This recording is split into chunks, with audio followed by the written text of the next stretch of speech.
chuột đây.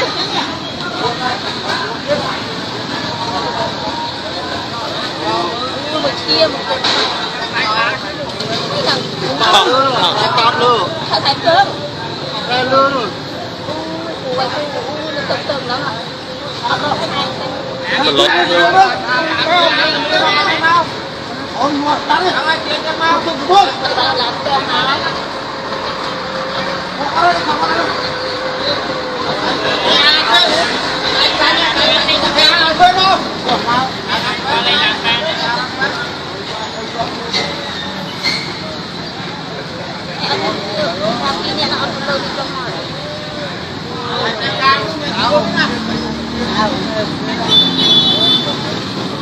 Ô nó bạc hơn 3 thùng luôn.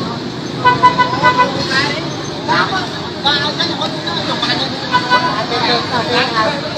cho kênh